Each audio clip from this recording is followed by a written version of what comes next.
오늘 고위당정협의회에서는 행정전산망, 중대재해처벌법 그리고 내년도 늘봄학교에 대해서 논의가 있었습니다. 우선 행정전산망 개선 대책에 대해서 말씀드리겠습니다. 당정은 연이은 전산망 장애로 인해 국민들의 불편이 커짐에 따라서 정부 대응 체계와 정보화 사업 전반에 대한 구조적 문제를 점검하고 재발 방지 대책을 마련키로 했습니다. 우선 공공정보 시스템과 함께 민간의 금융, 의료기관 등 기반시설에 대해서도 12월까지 일체 점검을 실시하는 등 공공 민간 정보 시스템 전반을 면밀히 살펴보기로 하였습니다.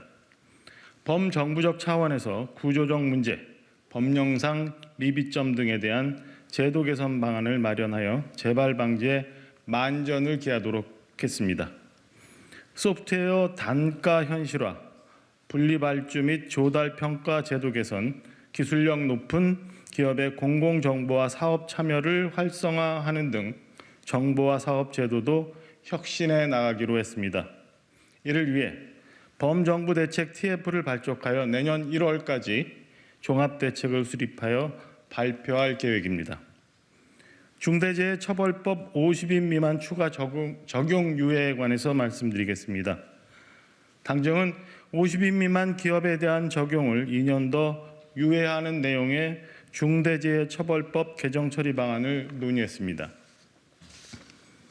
정부는 법 제정 이후 지난 3년간 컨설팅, 교육, 기술 지도 등 지원에 전력을 다했습니다만 80만여 개에 달하는 대상 기업이 충분히 준비하는 등 현실적 한계가 있었음을 확인했습니다.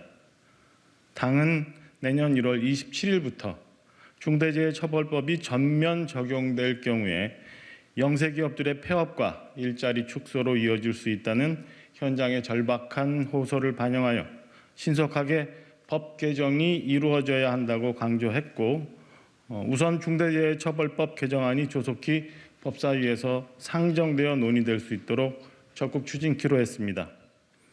재해 예방, 인력 양성, 기술, 시설 지원 등을 내용으로 하는 범정부 50인 미만 기업 지원 대책을 마련하여 12월 중 발표키로 했고, 중소기업에 대한 지원 예산도 적극적으로 확충해 나가기로 했습니다.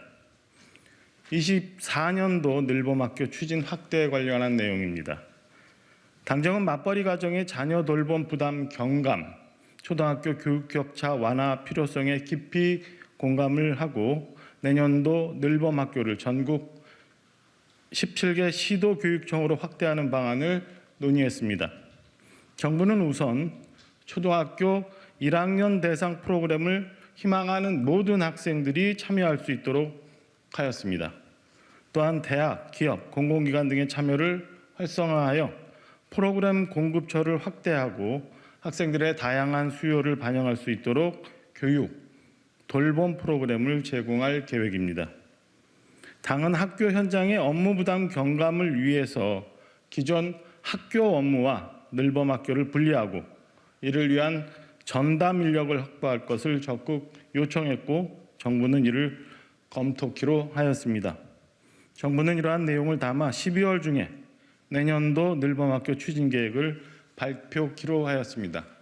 이상 오늘 15차 고위당정협의회 결과에 대해서 말씀드렸습니다.